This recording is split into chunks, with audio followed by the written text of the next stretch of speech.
9 de la mañana, 6 minutos. Buen día, compañeros. ¿Cómo están? ¿Cómo les va? Buen día. Para todos. Bueno, sangrienta la jornada de ayer, ¿no? Compleja, más de 6, 7, decíamos hoy, 7 homicidios en 24 horas. Pero más allá de esto puntual. Ustedes van a trabajar sobre eso en un ratito, vamos, ¿no? El arranque del programa es sobre eso. Es importante. Pero hoy a las 16 horas se realiza la audiencia de formalización de El Pelón. Seguramente un nombre que muchos hayan escuchado ayer, en la jornada de ayer, por el asesinato de Thalía Tubi, pero con antecedentes y con detalles o con datos sobre este muchacho, por lo menos impactantes. Yo quería mencionar rápidamente, José Carlos Machado, 32 años.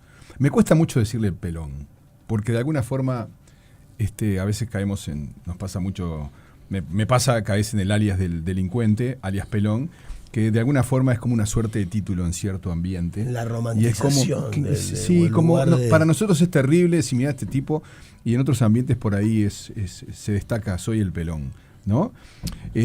Ahora se lo va a juzgar por un asesinato en Playa Verde. Maldonado el 12 de septiembre le pegó dos balazos a una mujer joven de 26 años, sí, que se opuso al robo. Sí, después se opuso al robo y aparentemente le dijo algo de que lo conocía. Bueno, hubo ahí una escena que el testigo que estaba ahí mismo. Eduardo Ramírez fue el que está preso. Ahí va, pero no, la persona que estaba con ella en el auto reconstruye que le dije, uno de los dos era conocido de ella de algún lado, y eso fue la sentencia de muerte. Sí, y después tiene 2 crímenes más, el 8 de septiembre, el 13 de septiembre. Cuando era menor de edad tuvo un asesinato el 6 de junio del 2010, mató a una persona de 25 años por supuestas deudas. El 24 de octubre mata a una persona de 33 que supuestamente se metió con su hermana de 14 años. La hermana después dijo no fue así, pero lo mató igual. Después mata a un repartidor, por eso tuvo 5 años, y ahora se lo investiga por un cuarto asesinato. Estamos ante un criminal. O sea, tiene 6 en realidad. 6 y se lo investiga por un séptimo. Tiene 2 como menor a los 17, 1 a los 18. Después tiene estos últimos 3 que fueron el de la enfermera y otros 2 anteriores en las últimas semanas, de los que poco se sabe. Sí.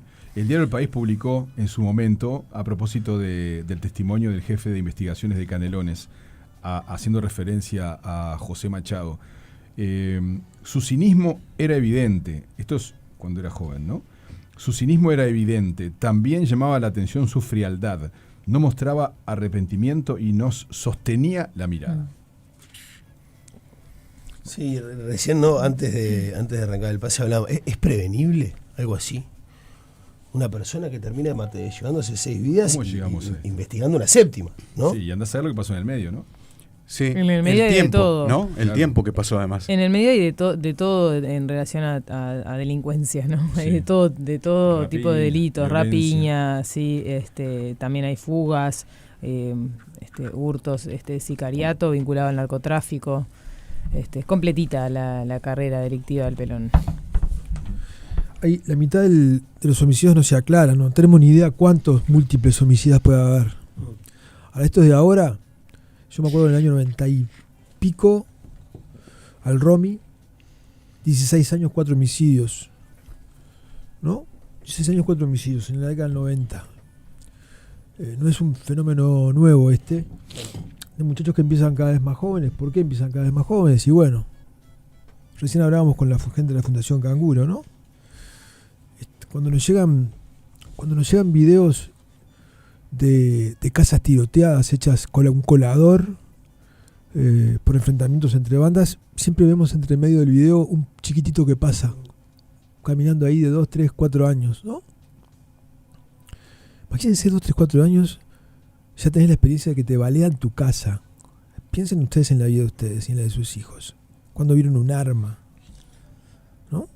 ¿Cuándo escuchaste un balazo? ¿Cuándo escuchaste un balazo? O sea, ¿no? O sea, imagínate eso como experiencia, como primera experiencia con 4 años, y después tenés una vida que es corta en años pero larguísima en experiencia, ¿no? De adicciones, de violencia en la esquina de tu casa, de frío, de abandono, del único poder de tener algo es cuando la barra de la esquina te da cabida y te da un revólver y te hace pertenecer a algo. No estoy justificando nada acá. Lo que estoy diciendo es que a mí, de verdad, muchas veces me sorprende cómo la situación no es peor de lo que está. Digo, es mucho peor porque no nos enteramos. O sea, no nos enteramos lo mal que está viviendo esa gente, no nos enteramos las cosas que pasan en la periferia todos los días, no tenemos ni idea. No, pero es increíble que no explote todo. La mayor parte de las cosas no se denuncian. Estos videos que nos llegan de casas hechas un colador no se denuncian, esos episodios. O sea, cada vez se denuncia menos, porque aparte son en ese contexto de la delincuencia. Sinceramente a mí no me llama la atención esta generación que tenemos, varias generaciones perdidas. Obviamente que vamos a ver cada vez más múltiples homicidas porque empiezan cada vez más jóvenes. No entiendo cómo no es peor, de verdad que no entiendo cómo no es peor. Y no nos sorprenda. Y esto, claro, ves ahora que quieren interpelar al ministro. También en el gobierno pasado hubo días de 5 homicidios. Me parece una bajeza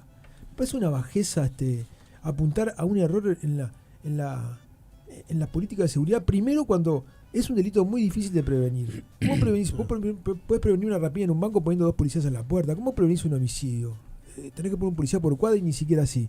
Pero además es una lotería. La violencia está desencadenada desde hace muchísimos años. Y empezar estas acusaciones políticas, te juro que me da un asco, loco. Un asco. Porque aparte quien conoce del tema, saben que o son muy ignorantes o muy desleales intelectualmente, ¿no? Y así vamos. O sea, no se les puede creer nada. Y en manos de estos está la posible resolución de este problema. Por Dios. Yo coincido contigo, Gabriel, con respecto a lo difícil que es prevenir este tipo de hechos. Pero también vos dijiste algo que me parece relevante en cuanto al tiempo de resolución de este tipo de casos. La resolución de homicidios, ¿no?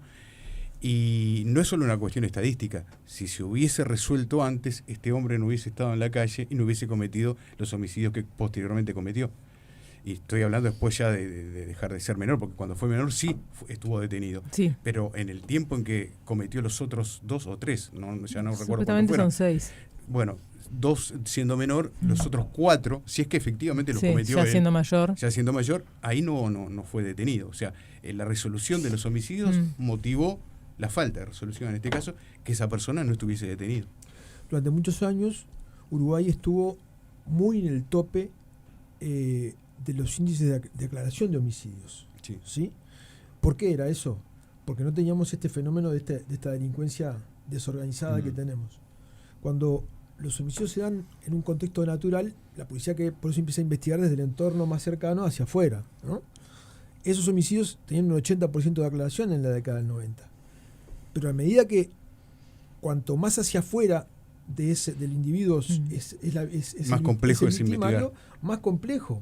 Y cuando no hay ningún vínculo, si un tipo que pasa en una moto y tira, claro, es muy difícil sinceramente llegar a eso. Te lo dice cualquier criminalista, cualquier tipo que sepa de esto. Entonces, lo que tenemos acá es, de la mano del nuevo tipo de delincuencia que tenemos, los niveles de impunidad que tenemos. Y a su vez, eso potencia, ¿no? La impunidad, más homicidios, sigue matando, y cuando salga, ¿qué va a volver a hacer? Sí, yo quería ir a ese punto que me encanta esto de pasarnos como el juego ese que te pasa.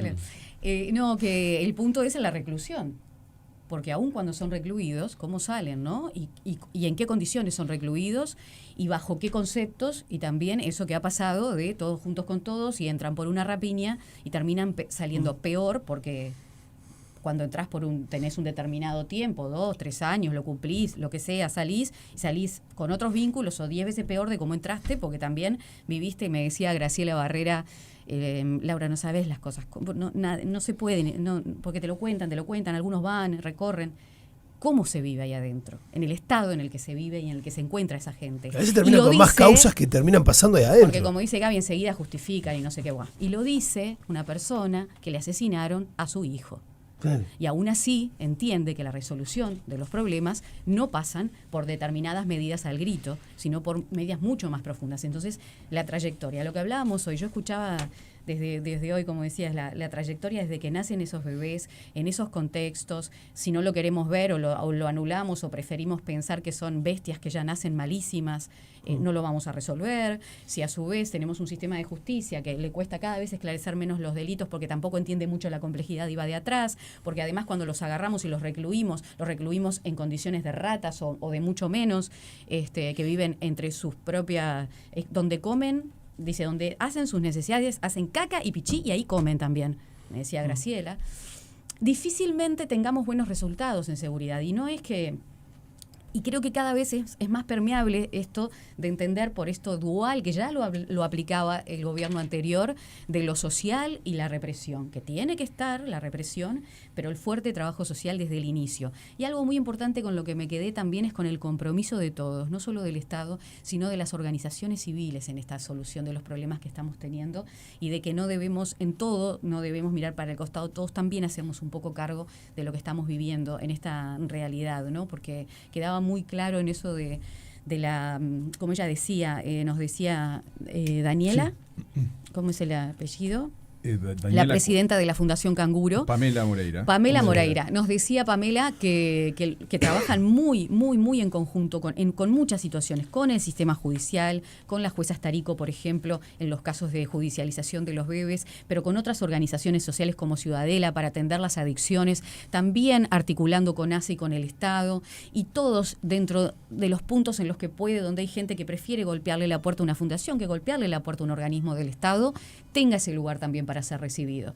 Hemos hablado de las responsabilidades del Estado 1000 veces, eso nadie lo niega. También creo que en esto todos debemos hacer un pequeño clic. Estoy de acuerdo, vos sabés que, perdón. No, digo, ¿cómo? Dale vos, porque no entiendo cómo se explica que a todos nos preocupa la seguridad. Vas a las encuestas y es el tema más importante. Ahora, a la cárcel le damos toda la espalda. Nadie quiere poner un sope, nadie quiere mirar, nadie quiere... Tenemos todo ese detalle, ¿no? Es como cuando la calle está toda sucia, ¿no? Y la culpa es de la intendencia, y vos ves que el vecino fue y tiró ahí, le importó 3 cominos y siguió caminando, ¿no? Yo pensaba hoy cuando Pamela contaba sus experiencias en la Fundación Canguro, y mencionaba la necesidad del piel con piel, del bebito recién nacido, el piel con la mamá, ¿no? Y yo agrego lo importante que es la familia, ¿no? El hecho de que el bebito esté con la mamá, que esté el papá, que si hay hermanitos, que sienta que forma parte de algo desde muy pequeño, ¿no? Y que por ahí alguien no se da cuenta ahora de que no le está dando ni bolilla al bebito, ¿no? Sí. Y son esos pequeños detalles que hacen a la formación del ser individual, ¿no? Y capaz que es una redundancia lo que digo, pero lo quiero hacer fuerte, ¿no? Qué importante que es el buen trato cotidiano y el cariño. Porque eso que vos no tuviste no lo vas a traspasar. No lo vas bueno, poner que el caso de esta persona, José Machado, ¿no? No sé, haya tenido mucho cariño, igual explotó, porque el ser humano tiene esas cosas también, ¿no? ¿Cuántas veces te encontrás con personas que surgen de un lugar supuestamente establecido, cariñoso, y arrancan para cualquier lado? Me refiero al hecho de que por ahí en el día a día, esa situación de llevarte bien, respetar, ¿viste? No armar lío por cualquier cosa, también colaboran un poquito en la seguridad, me da la impresión. No solamente la culpa es de los políticos, también nosotros tenemos nuestro que ver en el día a día, me parece, ¿no? Me parece que es un detalle también para cuidar. El otro día damos la noticia policial de 2 tipos se agarran a machetazos. Cazaron el machete y se empezaron a dar, se lastimaron los 2. No seguí la noticia, quedó por ahí. ¿Y cómo llegaron a eso? Tenían problemas de vecindad. Hubo denuncias, Pepe, no pasó nada. Y un día cazaron los machetes y se la dieron, ¿no? Sí. Podría haber muerto uno ahí, ¿no? Terrible. También forma parte de... claro, como decía hoy Gabriel, ¿no? ¿Cómo sabes que van a explotar y se van a agarrar a machetazos? No sabés. ¿Cómo lo prevenís? Bueno, pero unas semanas antes hubo un problema entre vecinos y no pasó nada.